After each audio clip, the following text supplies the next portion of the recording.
Okay, Shamik, you can start your lab. Yeah. Oh, there you go.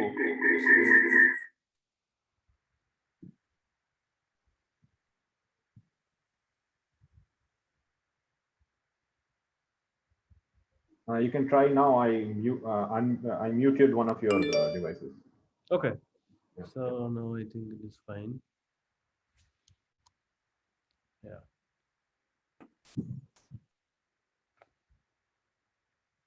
Okay. So then.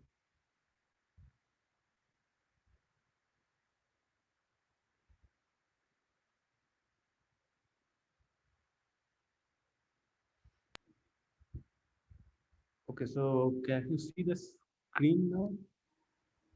We can see your sharing screen. That we can see your screen. Oh, okay. And probably you have to do landscape mode. I think that's. Okay. Just turn your iPad around. Okay, so today actually I'll be talking about this conformal soft theorems.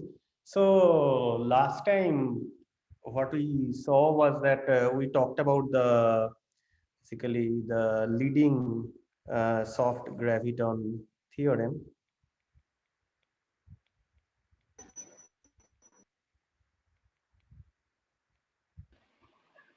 Due to Weinberg.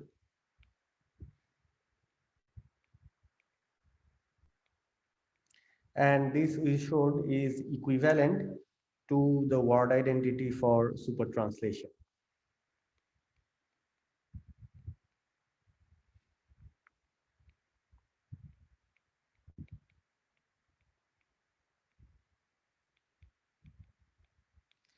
Okay, so the leading soft graviton.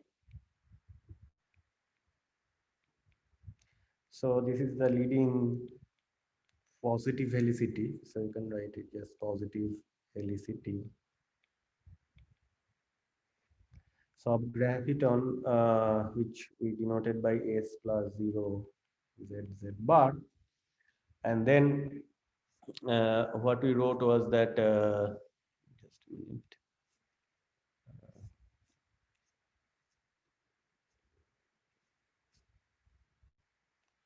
So then we decomposed this. So we made an expansion of this in powers of Z bar, and we wrote down two currents. Okay, so this P0Z and P minus 1Z. So they are the super translation currents.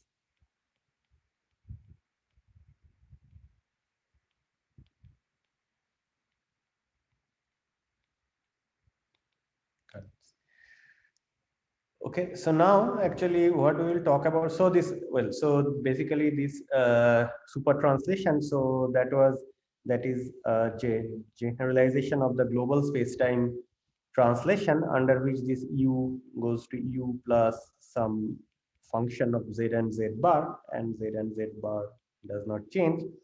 And this F Z Z bar, basically you can expand, assuming that, I mean, you can expand it something like Amen.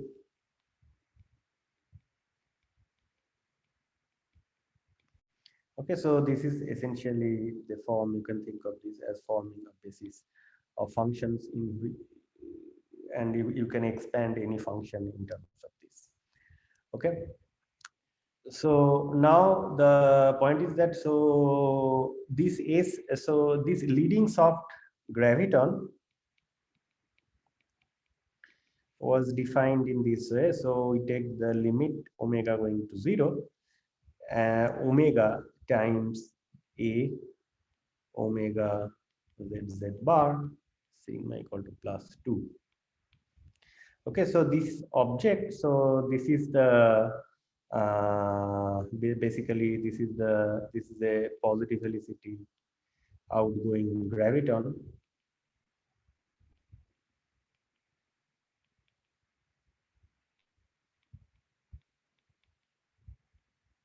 Okay. Okay, similarly, of course, you can define the negative helicity one, which generate a different type of super translations. Like all super translations, like if you think of the z to the power n plus 1 and z bar to the power n plus 1, this as a basis, then only specific class of them were basically uh, generated by this p0z and p minus 1z. But then you also have the soft theorem due to the negative helicity graviton, and it is of course defined in the same way. Mm, except that the helicity will change. Okay, and this again you can expand this s minus 0 z z bar I mean in terms of z. I mean there of course you will find z, so that you have to use the soft theorem. So use the leading soft theorem for negative helicity graviton.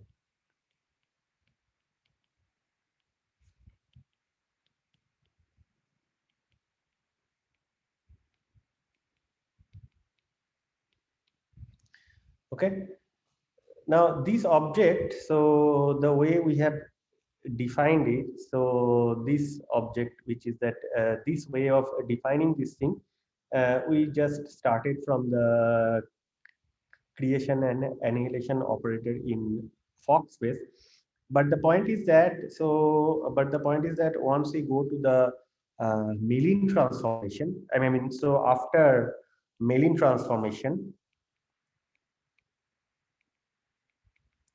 we do not have the energy variable because that is integrated out, right? Uh,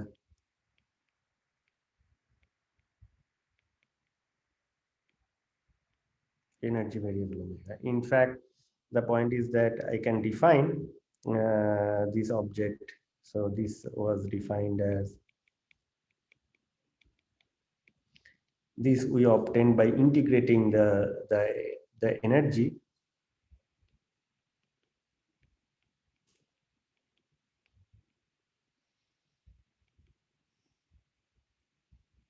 Okay, say plus minus 2. Okay. So the question is that so where h is delta plus sigma by 2 and h bar is delta minus sigma by 2. Okay, so now the question is that, so basically the question is that what is soft limit in Mellin space? Now this is actually very like useful thing. I mean that we'll see. Okay, in fact this is what is called the conformal soft limit.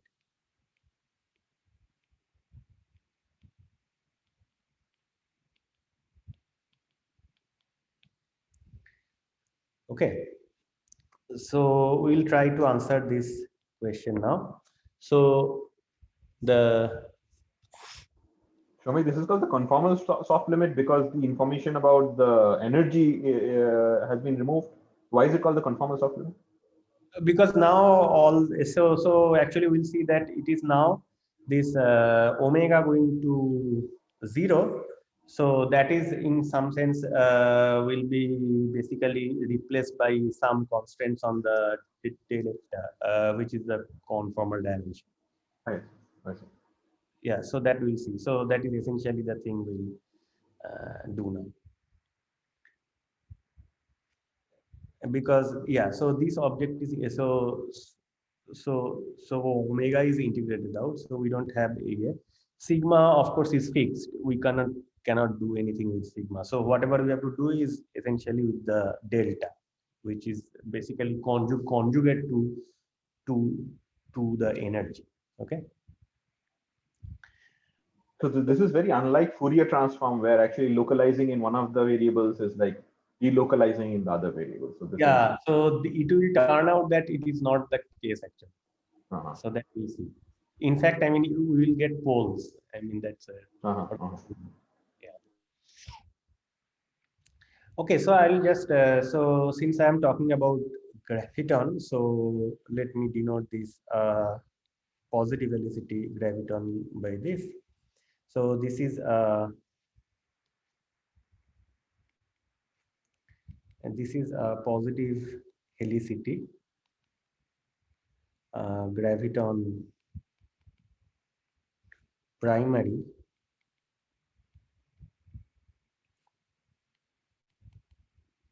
with scaling dimension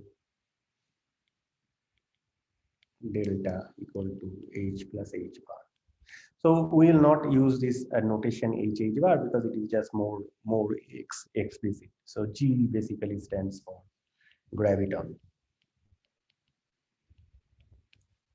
Okay. So we can write this as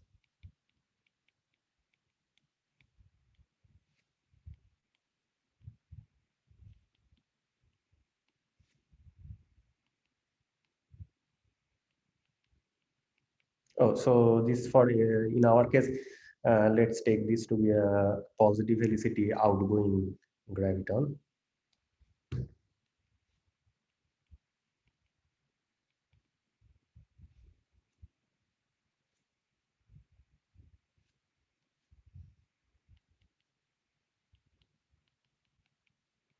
Oh,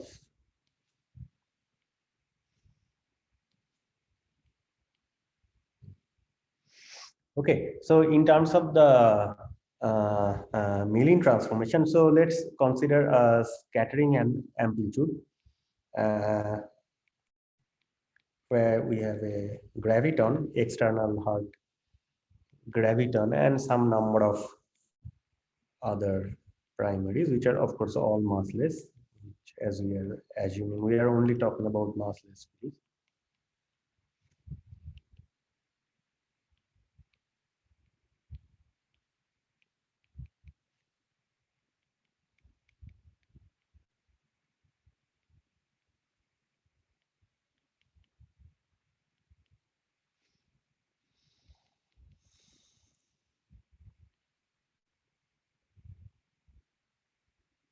So this is S matrix. Okay.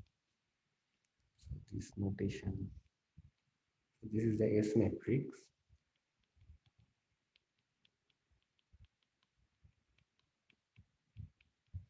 And we also have the graviton.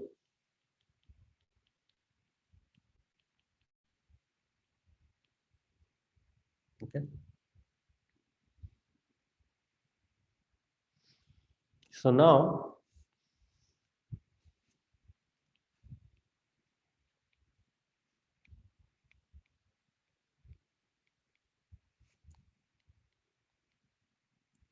consider the following identity. So this is a distributional A actually. So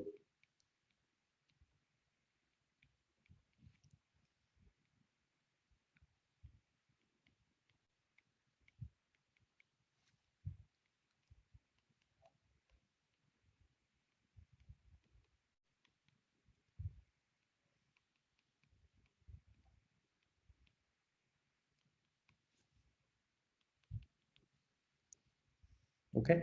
So this identity, so this theta, so this is of course the step function. So theta alpha equal to 1 for alpha greater than 0, and this is 0 for alpha less than 0. Okay, and of course the delta function. So this is the Dirac delta function. Okay.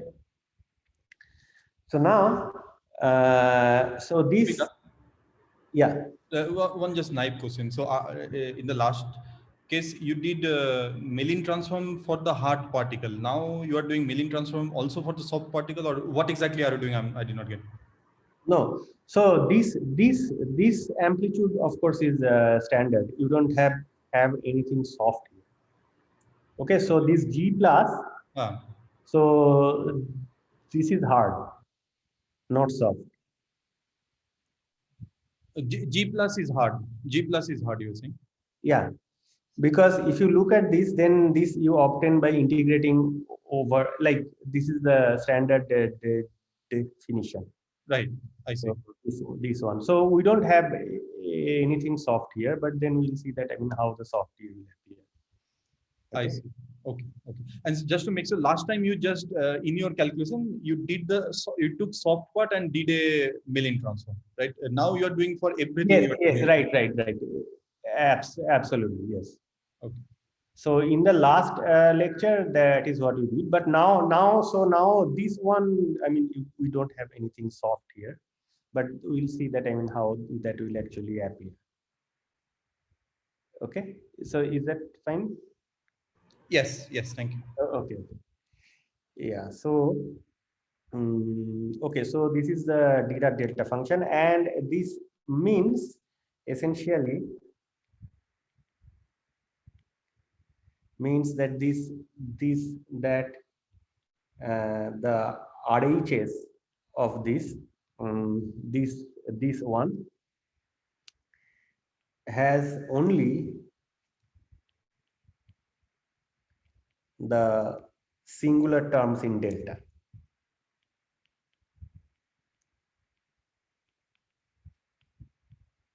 Okay, so there will be non-singular terms, but those will not write. Okay, so this you can of course write down an equality, but then you can. Okay, and delta prime alpha. So basically, and the other point is that this delta prime alpha is like this is just the singly differentiated delta alpha and so on. Okay, so now we want to make this. So now what we want to do is that now we want to make the graviton soft. So like we want to, I mean, finally we want to consider the case where we want to make the graviton, say A omega z bar soft. Okay, so let's focus on, so I just, so what we can do is that we can focus on this integral part, because this of course so this does not contribute when this G plus becomes soft, because these omega i's, so they're the energies for these hard particles which are there as external links. Okay, so now, so basically, so that means, let me write this in this way.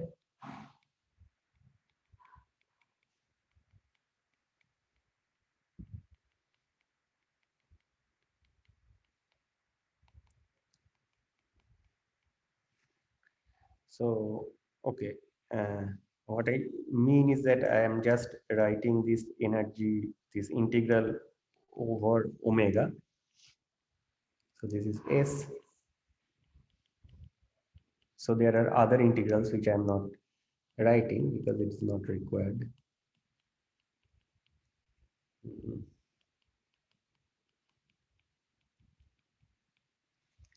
Okay, so now we can write it as d omega, oh, sorry.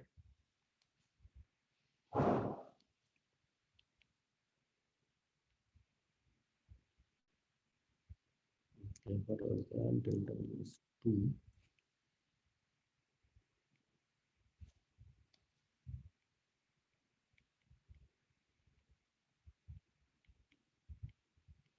Times this S. And this, so this S stands for all of these things.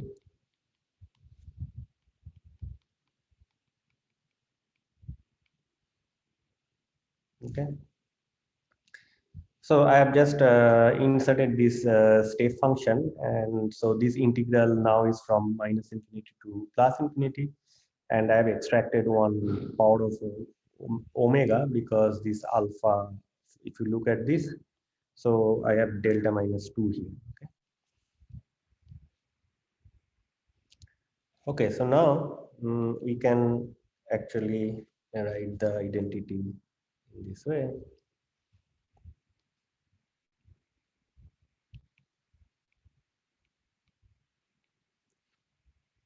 So I will start by expanding this omega to the power, so I get delta omega by delta minus 1 and minus delta prime omega by delta and plus half.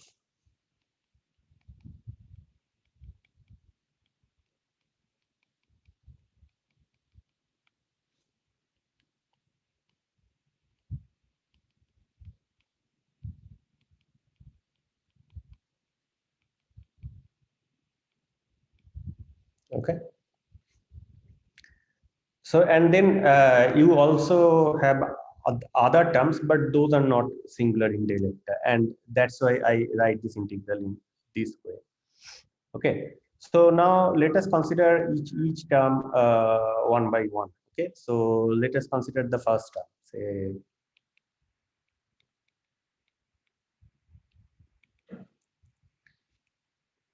so the first.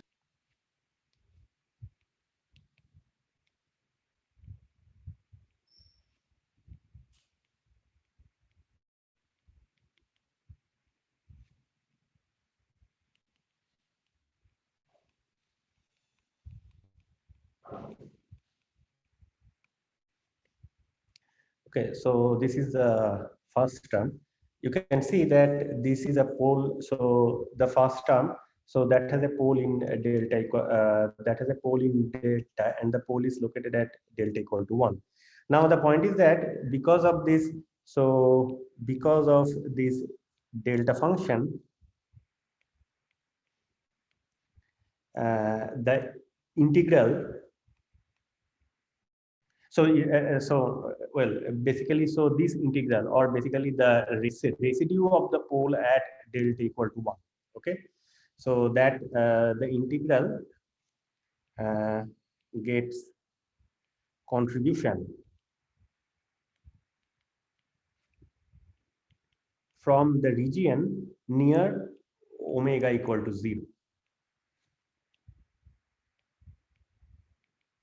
Okay, but this is essentially the soft region in the S matrix. So what we can do is that we can expand this. So now in order to study this, we can expand this in around omega equal to 0, and this will be, say, the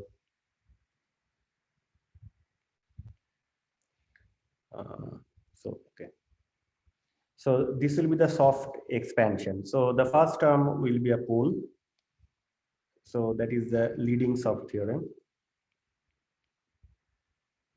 So if I write it as Sn plus 1, this will be Sn, and this will have only, this will depend, sorry, there is an, of course, I mean, there is a soft factor. So let me write it as S naught. Okay, and then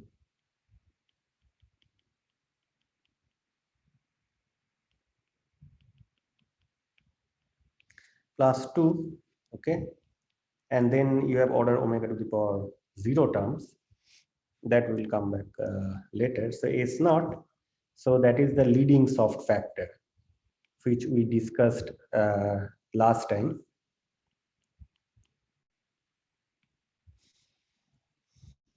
Okay, and S naught, this, and the important point is that this S naught does not depend on omega.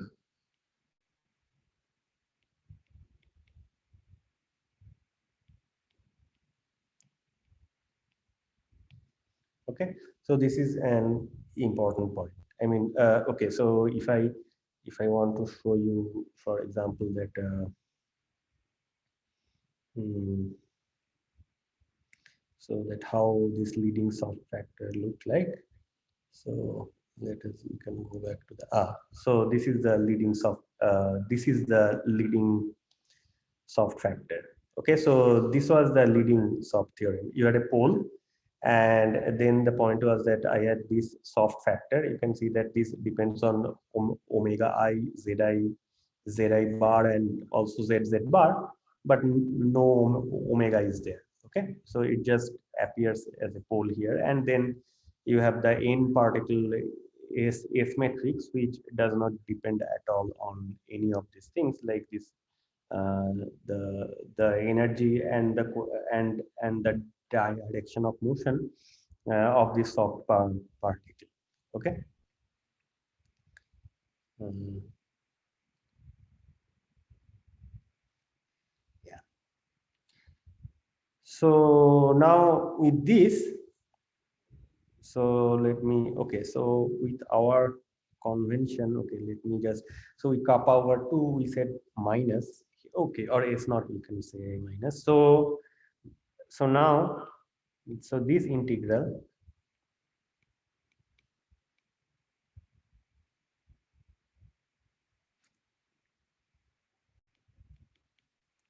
and then you have S naught over omega S, this is the n particle amplitude. Um,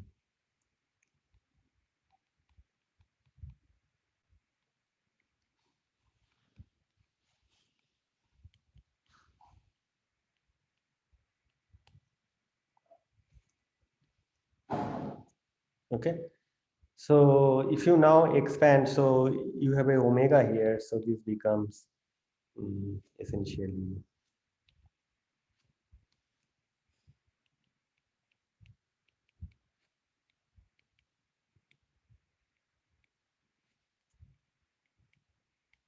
omega of course cancels, multiply this omega cancels the pole, and you get S naught, okay, times S.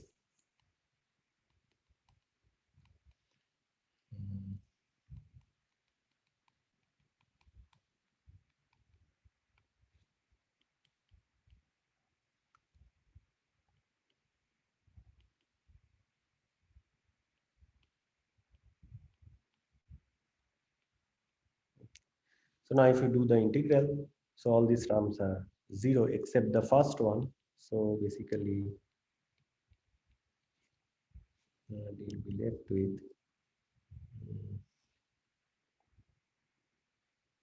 is just S naught times S.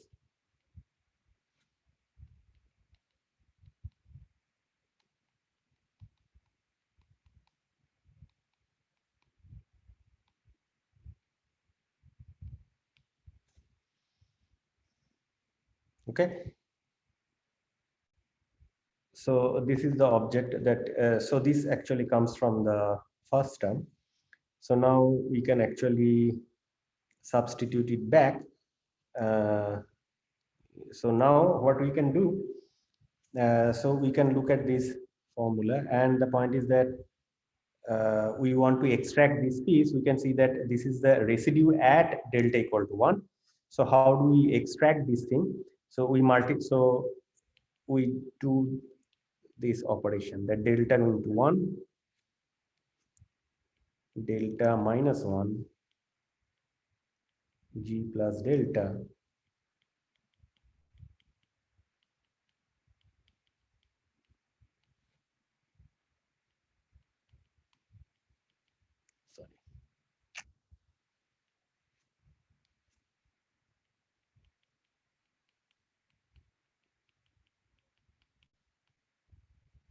sorry.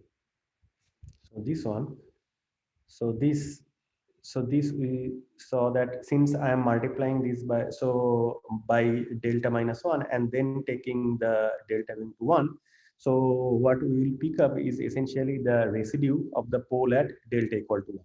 Okay, so this will give us, oh sorry,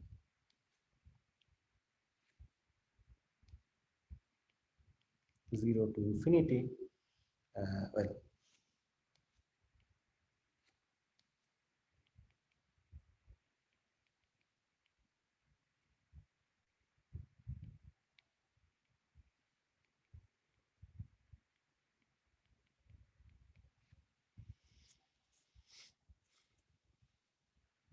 and then I have this S naught, which is the soft factor.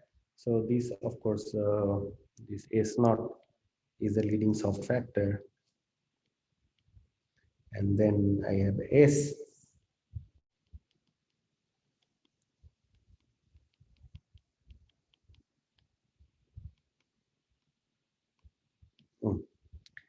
So this is essentially what we wanted to do. So you can see that once you insert this G plus delta on the right hand side, you get a pole at delta equal to 1.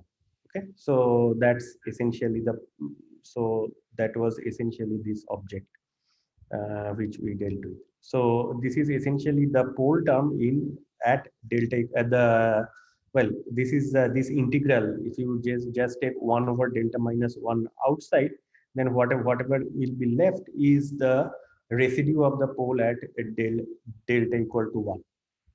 Okay, and then we saw that if we do, since this delta function is there, so this gets contribution, so this integral can get contribution only from the omega equal to 0 region, and there we can of course expand this S matrix. Okay, and after the expansion we get this. So once we substitute it back there, what we get is something like this, and then the first term exactly becomes this object. So this is essentially the residue at the pole delta equal to 1. And so if I now go back to the full integral formula, and then I can write what I can write is this, that limit delta going to 1, delta minus 1 times this integral times this correlation function is essentially given by this. And this is what we saw. So this is essentially the object that we dealt with last time. So if you go back, so let me just go back to the, yeah. So this is in the last lecture. This is essentially the object that we worked with, right? So this formula, so this was the basically the, and then if we, so then we had this, so this was essentially the leading soft theorem, and then what we did was that, so this was the leading soft graviton, and then we did the integral, we did the main clean transformation on the hard part. Okay, and that is essentially you integrate over these omega i's. Okay, and this is the soft factor times the S matrix. And now uh, so now this is essentially the object which we have. So this is the soft factor, the leading soft factor times the S matrix times this here, and this actually we know what this answer is. So this is essentially minus sum over k equal to 1 to n, and then this is actually epsilon I think. Okay, let me just get it.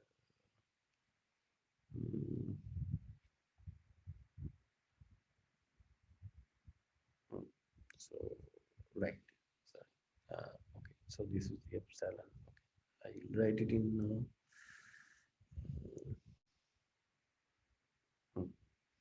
So what we will write is that, so this is z bar minus z bar I, z minus zi times I. Okay, so let me write it as, because since I'm not using the u here, so we can write it as times epsilon I pi times the this object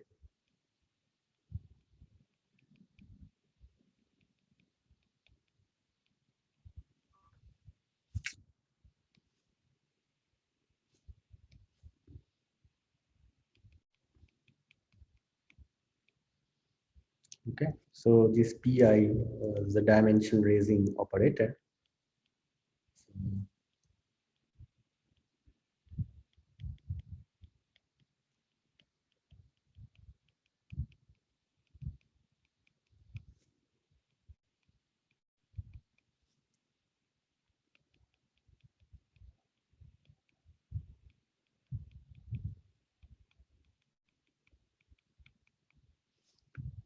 Okay. So this is the, so now we can see that, so the form of the soft theorem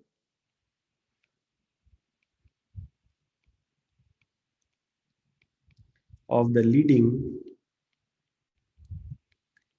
soft theorem in Mellin space is, so now I don't need to go back to the Fock space. So this is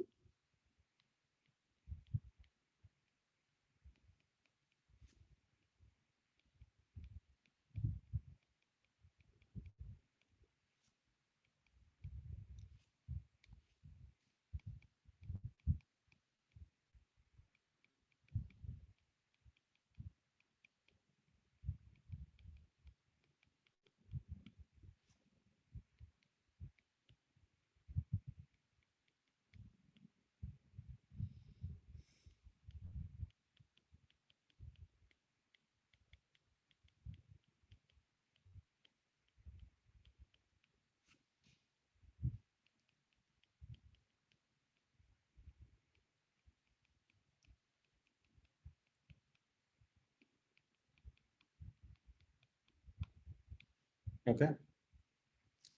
And oh, sorry, this was not zero. Shamik, this Yeah. magic identity involving this power of alpha and Heaviside step function, where can one find a proof of that? Yeah, of course. I think so. This was actually given in an so well. So the references, I can actually give references. So I'm just planning to. Oh, okay, so there are references for this actually.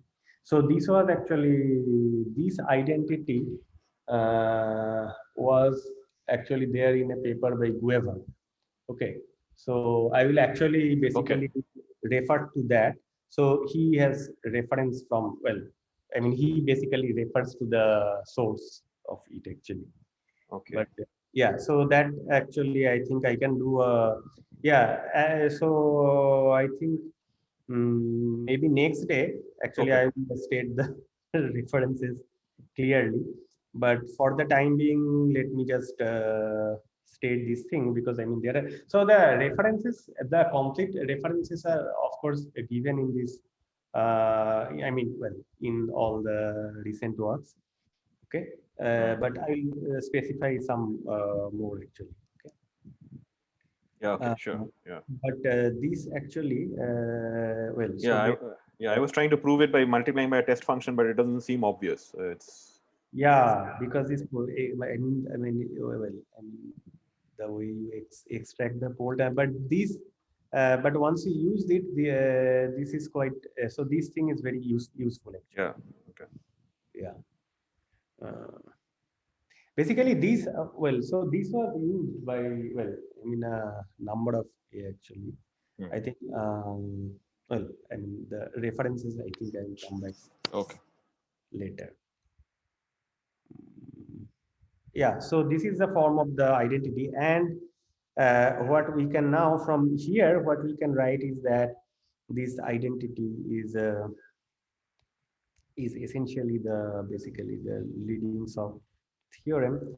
So what we write is that limit delta going to 1, delta minus 1, g plus delta z bar is this s plus 0. Oh, sorry, not 0, but 1 z bar. So this is the, and note that this object, this s plus 1 z bar, in terms of the Fock space operator, was given by this.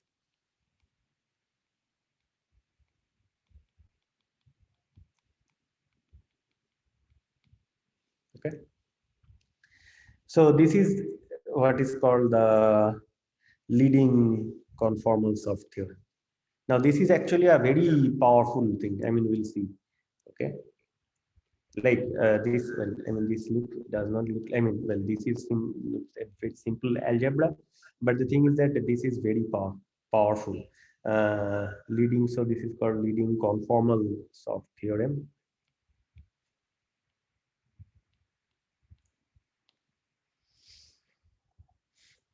Okay, and now you can have also have the subleading. So you also have the subleading term. So let's consider the subleading term. So we can consider the subleading term in this expansion. So it's like this term I'm talking about, right? So these are the pole at delta equal to 0.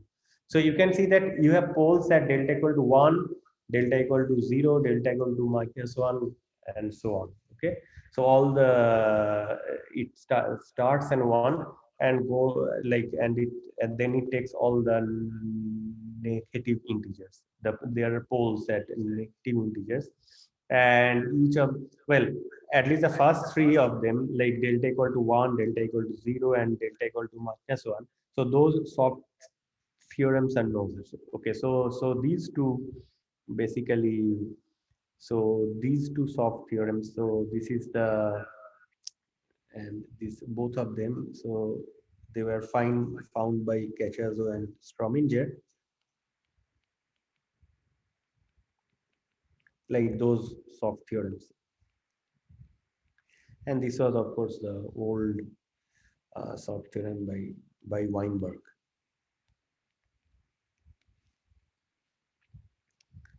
Okay. So and these, and it turns out that, well, for my purpose, the first two are actually enough. Okay, and the thing is that this is very powerful. So this identity, that is a very powerful identity. We see. Interesting point is that we don't have anything like this in the ordinary or conventional uh, conformal field theories. So this is something new which is only there in this. So let me just consider the subleading term. So the subleading term, so that is a pole at delta equal to 0. Okay, so I can define the subleading soft graviton.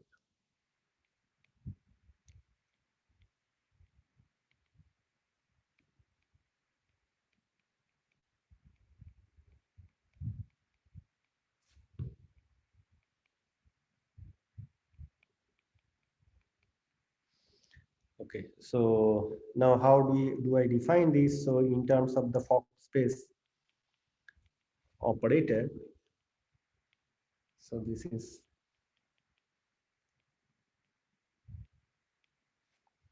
just this.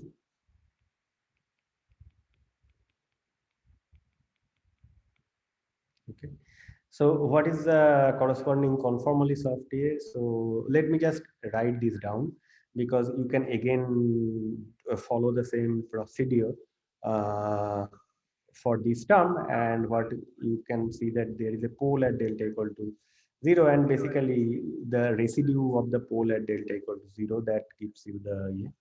So this in the conformal soft form, so delta going to 0. So in the last one I had delta equal to 1, because the delta equal to 1 pole, that corresponds to the leading soft graviton, and delta equal to 0, that corresponds to the subleading soft graviton, and times delta, then you have G plus delta ZZ bar. Okay, similarly, you can also write down the subleading. We will not use that, but the thing is that this word, and you can, and this object.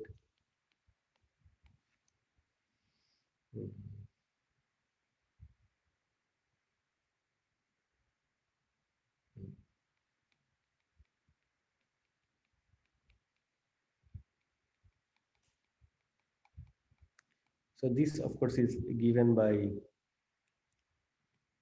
Kachazo-Strominger's theorem.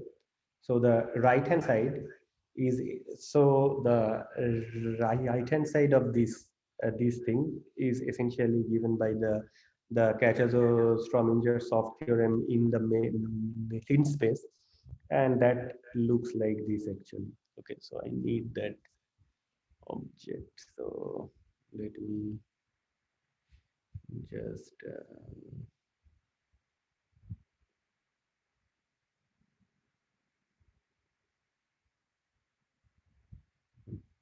okay, okay, I'll just this. So this is essentially the formula. Yeah.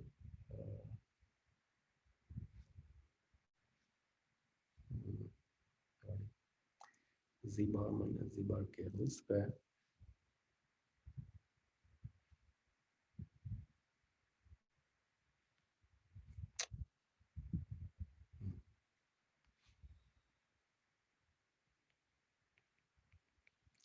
So this subleading subgraviton theorem. So this will be our next thing, because this is an important. So this we have to interpret in terms of what is symmetries. So this is 2 h bar k divided by z bar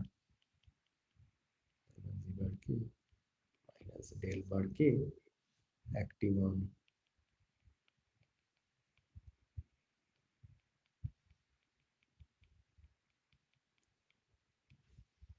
let me just check I wrote it correctly.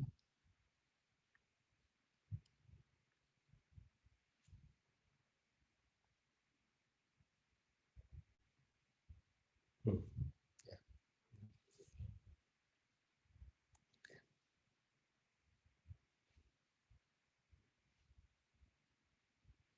Yeah. Okay, so this is the so this object is essentially the basically the Catchers-Strominger's of theorem in Mellin space.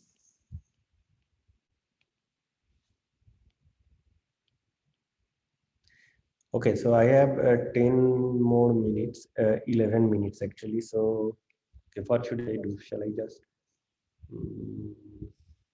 maybe actually I'll not do this. I'll do this next time. That how this is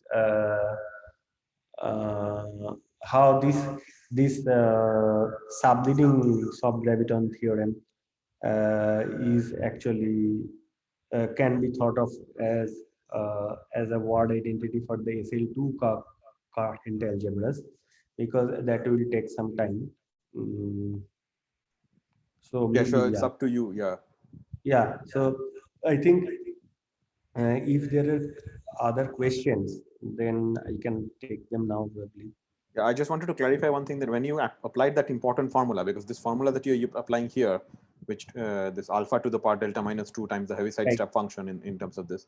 So Right. so when you actually multiply by some function and then you integrate minus infinity to infinity, you must be Right. making some assumption about the fall off of the function at infinity.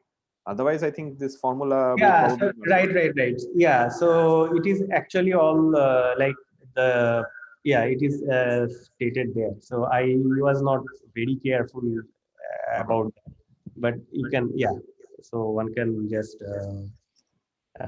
go back to that source and find it out. So yeah, so Okay. basically So that you're is going to you're going to tell us the source in your notes. Is that actually right? Yeah. yeah. So actually I just have to look at this here. And but actually the point is that you need basically a good UV behavior, and what I have not done it here. So the basically the thing is that it should really be done with the UZZ bar actually, because there you naturally have the exponential damping. Okay, Right. so you have a good ultraviolet behavior. Okay, and with that actually some things actually change slightly. So that has been done. For example, well, I mean I think I just did that only actually with UZZ bar. I mean you can basically look at the appendix of our paper.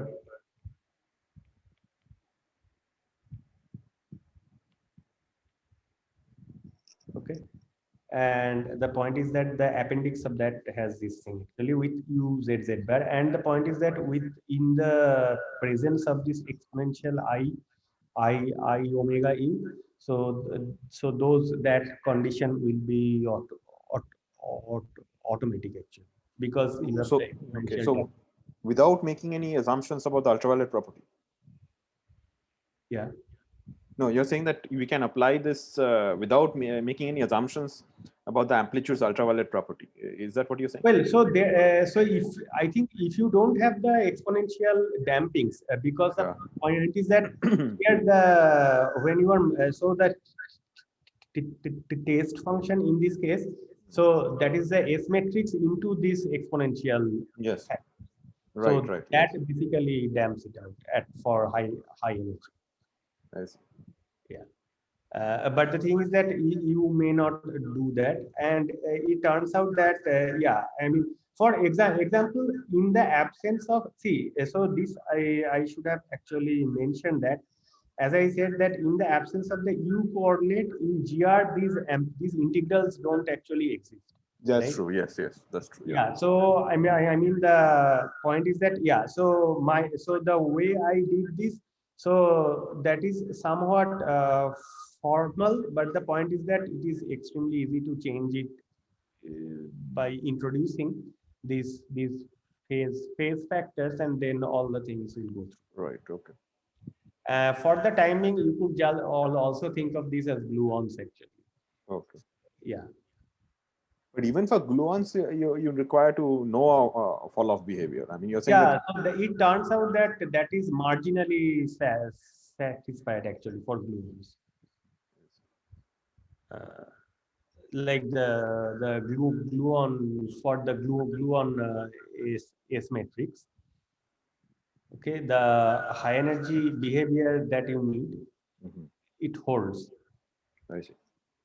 But the point is that well, you can actually well if you are like if you don't want to introduce any kind of exponential damping or things like that, I mean, it is strictly speaking, you should basically work in string theory where all the UVs are very soft. Right. I see. Yeah. But the thing is that once you do it, once you introduce these phase factors, that Yeah. takes care of this UV. No, can we turn the question the other way around? Demand that the existence, demand the existence of the soft theorems, and then predict the UV property of the amplitudes. Is that not possible? So that's basically what like we will well like the point is that so this question that is so that is essentially what we did in the case of the image amplitudes. Mm-hmm. So just by using the so image amplitudes, they are basically determined by the leading and subleadings of graviton theory. Okay, I see. So that is, but the point is that well, it is interpreted in a different way. I mean, once you think of this as a word identity, Mm-hmm. and then you introduce all these technologies involving OP, descendants, nana states, all these things, then this will be. But the central fact is that they are determined by basically the leading and the subleading soft theorems. I see. So, But this does not have anything to do with tree level or loops, or this is just. yeah, so this of course when I'm talking about the tree, yeah. So this image amplitudes means configurations of these forms actually, or yeah, Mhm. and these are all for the tree amplitudes actually. Okay. Yeah. So yeah, So those that's of course. I mean, for graviton, it must go like s square by t or something like that, or t square by s, or right. Yeah. yeah. So I see. And So those things will well. I mean, those things will come. I mean, it turns out that for the in MHB case, those are somehow inbuilt. Well, it is in well, but you need a huge, like a large amount of reinterpretation. Like you now, I mean, these soft theorems are there, but then you start thinking of them as as as as a word identity, and then you apply all the things which you have learned in 2D conformal field theories. Mm. So in that sense, yeah, it is not just but well, central fact is that these soft theorems give you the ultraviolet behavior. I mean, at least for this class of amplitudes at tree level, no loop. Okay. And in particular, this soft theorem, this Strominger soft theorem, so this particular form, this is for the tree amplitudes. Okay, so at loop, you have some additional terms due to the infrared divergence. Mhm. Uh, No, though- just another thing that I want to clarify is that at tree level, when you say that it gives us this ultraviolet behavior, is this tree level chaos bound? I mean, this is this whatever, I don't know what Shiraz calls it, but this S square behavior at infinity. So is that what it leads to? well, so the point is that it gives you the full amplitude. So whatever behavior is there, I mean, not just the ultraviolet behavior, right? Yeah, no, I agree. But then does it tell you that at high energies it should go like at most as S square? Yeah, so that well, so once you have the amplitude, you can get it from there. But I think what you are asking is that if I don't want to know the full amplitude, but only the ultraviolet behavior, right? Mm-hmm. Well, that we do. Well, I mean that I have not yeah, actually. So that we Okay. don't.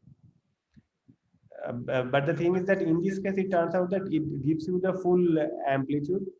Okay, and then you can of course find out what how it behaves at ultraviolet, infrared, or at any intermediate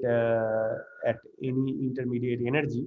Mm-hmm. But the point is that maybe you are not interested in that. You are just say you are interested in the ultraviolet sector, and maybe there is a simpler way of getting, like you can use maybe just part of it actually. But that is not known. I mean, well, at least I don't know, or I don't think anybody has actually done that. Mm-hmm. Yeah. So that so yeah, so these things of course I'll do in the next lecture. So the so I think yeah, with time I am doing quite well. Like I have 4 more lectures and more Yeah. these things a day. Yes. Yeah. Yeah, So, you're doing very well. Anyway, so we just yeah. So I just want to before you stop here. So I just want to summarize basically, if I can summarize. So summary is essentially that if you insert this graviton G plus delta, or not just graviton, but say some gluon, okay, GA, say plus. So A is a Lie algebra index, okay, some say SUN index. Inside correlator,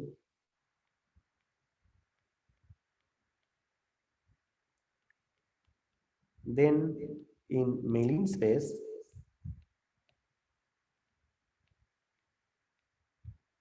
the correlator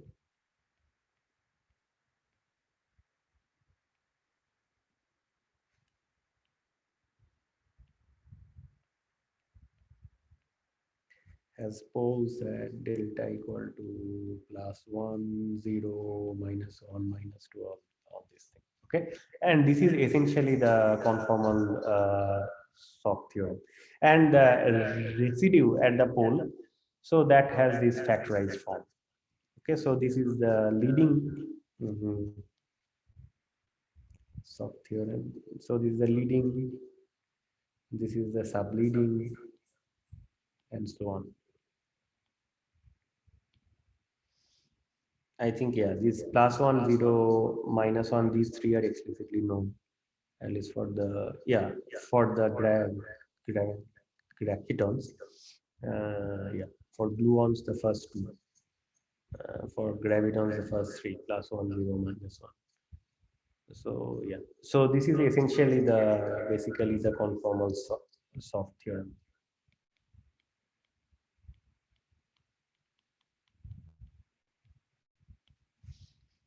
Yeah, I think I can. Yeah, so if there are other questions, then one can also ask. Hi, Sumita. Yeah. Hi. Just one clarification. Maybe Yeah. one page back when you wrote the leading conformal soft polynomial, Right. it should be S naught, right? Sorry for this. No, I'm just yeah, so that's a notation. So I think it was, oh, right. So sorry. Thank you. So this is actually the subleading subgraviton is S naught. Yeah, right. Thanks. S naught. Uh, mm, yeah.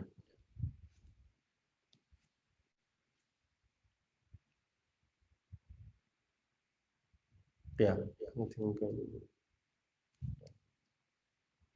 right. So this is the S plus naught. Hi. Yeah. I have a question. Can I? So confusion actually about these conformal, the name conformal in the conformal soft theorem. So Yeah. if you take the omega goes to zero limit, so can I imagine first phase. like there is no interacting scale? No, There is no why the conformal. It's like what there is no. No. The conformal soft limit. Sorry, I can't hear you No, properly. so the conformal soft limit is just a name actually. Okay, so this is this is what it essentially is. This object and this thing. Okay. So if you do this, then you get this. Yeah, but my confusion was that if now the energy Your voice and is can I breaking, so I'm not imagine it being able to understand clearly. Hello.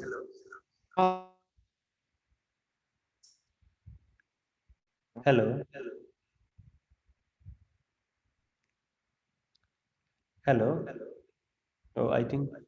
No, I think he has either his internet is down or yeah, I can't hear him either. Okay, yeah.